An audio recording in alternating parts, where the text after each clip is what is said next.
After 65 years, the boy in the box finally has a name.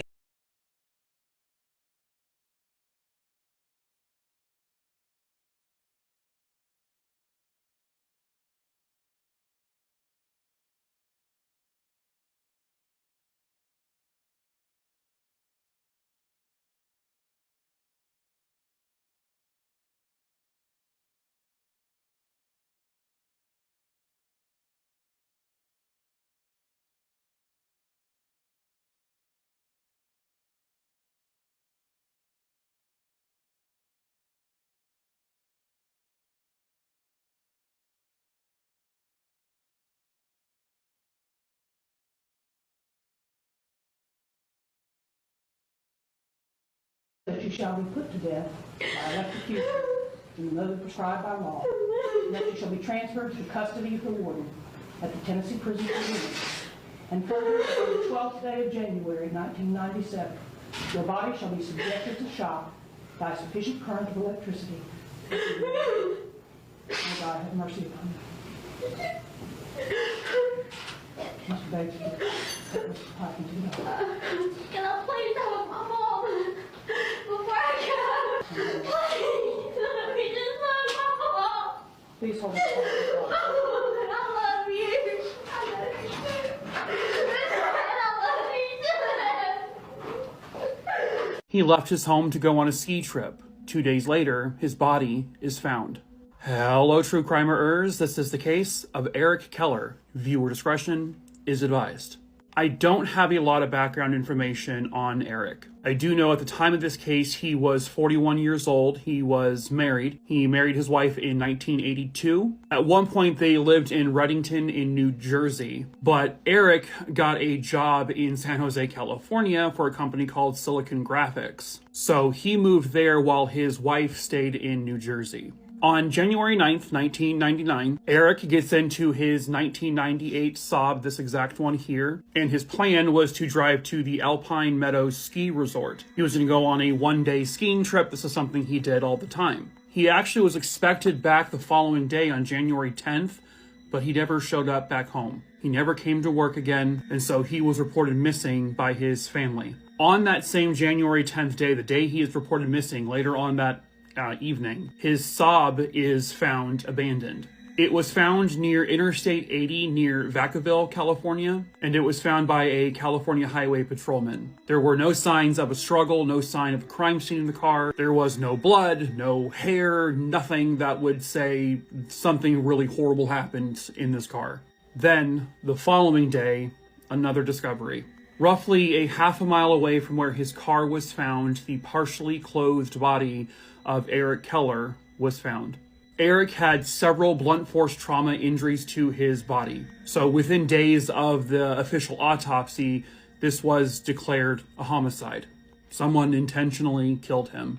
When police are investigating this case, they found out that he was last physically seen by people actually on January 8th, 1999. He made a purchase somewhere in Campbell, and they also came across some information that there was a vehicle found near the scene where Eric Keller's body was found around the same time he would have probably been dumped there. That car was seen on January 10th, 1999, again, near where his body was eventually found. And there were two individuals seen in that car. It was a cream-colored 80s modeled Dodge Caravan or Plymouth Voyager, and it had no luggage racks on top. Both individuals seen with the vehicle were both male. One was a white male, the other was a dark-skinned male, possibly Hispanic or black. But there really isn't much of a detailed description of either man. According to the Attorney General's website on this case, those men are not considered suspects. They're just at this time considered possible witnesses. They may have seen or heard something, but those men have never come forward. Someone somewhere out there knows the truth about what happened to Eric Keller and why he was murdered.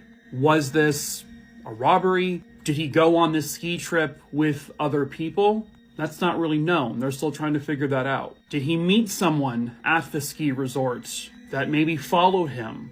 Was this a robbery that went wrong? Did someone target him specifically? These are questions the police still need answered. If you have any information on the murder of Eric Keller, please call 707-449-5267. There's a killer on the loose right now in Utah, and this poor girl has yet to receive any justice. Just before 6 a.m. on Saturday, 20-year-old Lindsay Van Orman was leaving her boyfriend's house in Mill Creek, Utah. She was only a block away from her home when she accidentally struck a cat in the road, so she put her hazards on and got out to help. This was near 3051 South, 2300 East, near Maverick gas station.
I missed.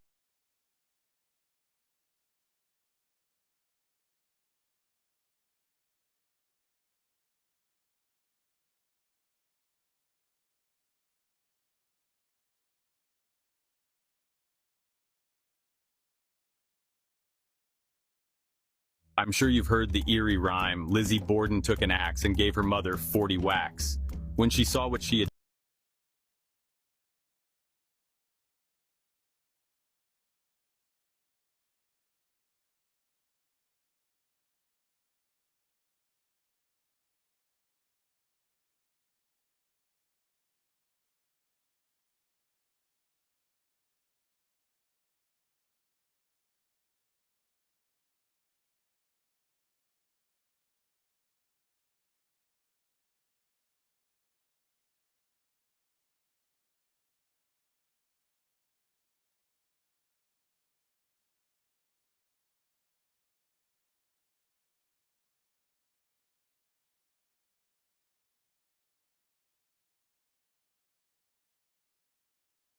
Even the devil would have nightmares about being trapped in this prison. What sets this place apart from every other prison on earth is that once an inmate enters, they will never leave. No yard time, no transfers, no visits, no phone calls, no connection to the outside world for the rest of their life. CCOT was built in El Salvador in 2023 as part of a new strategy to incarcerate the most violent gang members, and it's working because the country has never been safer. The individuals responsible for most of the violent crime are here. The lights in the prison are never turned off. Inmates don't even get a pillow or mattress to sleep on.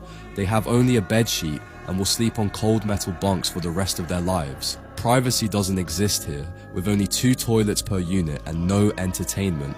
All they can do is sit and think about the horrific crimes that led them there. They are allowed to stand outside the bars for 30 minutes each day to stretch, but that's the only freedom they have.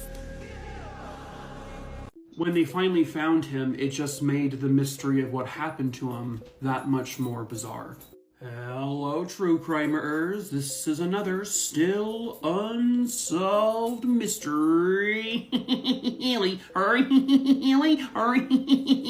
That's from the, like from Ace Ventura when he goes, I did the Unsolved Mysteries theme song. This is another still unsolved mysteries. And it is the case of John Simmons. Viewer discretion is advised. John Simmons was born on February 11th, 1973, and at the time of this case, he was living in Philadelphia, Pennsylvania. He was attending the George Washington Carver School of Engineering and Science, and he was in the 10th grade. On September 14th, 1988, he would leave school and begin to walk home. Now, there is evidence that John actually did get home that day because his mom found that he had laid out his tracksuit to wear the following day, but when she got home from work, he wasn't actually there, and he never came home. The following morning, she would report him missing to police, and they would kind of treat him as if he was a runaway. That being said, his mom did get some tips from a couple of, neighborhood kids. One of the kids said they saw John getting into a jet black Cadillac, and it had tinted windows, and this was on 49th Street. The belief is that he was abducted by illegal substance dealers. Apparently you can't say the 4-letter word for that because TikTok thinks you're trying to sell them. But the rumor was that he was abducted by those people in order to get him involved in selling them. I guess this was something that actually happened a lot. The investigation really went nowhere. And then 5 years later, in 1993, a discovery was made. It was at Fairmount Park in Philadelphia, the skeletal remains of a young man were discovered. And using dental records and the fact that the skeletal remains had a house key near them that matched his door to his home, they were identified as the missing 15-year-old boy, John Simmons. They determined that he had been shot once through his head. John's mom believes that he was taken by illegal substance dealers, and perhaps he refused to cooperate, and so they just shot him. But the reality is they really don't know that for a fact. They don't know exactly what happened to John Simmons that day. In October of 1989, his case was featured on Unsolved Mysteries. It was also featured on America's Most Wanted, but they never got any solid leads from any of those. And to this day, nobody knows exactly why John Simmons died. It's a mystery. They don't know who took him. If you have any information on the murder of 15-year-old John Simmons, please contact the Philadelphia Police Department with any information you may have. You can remain anonymous.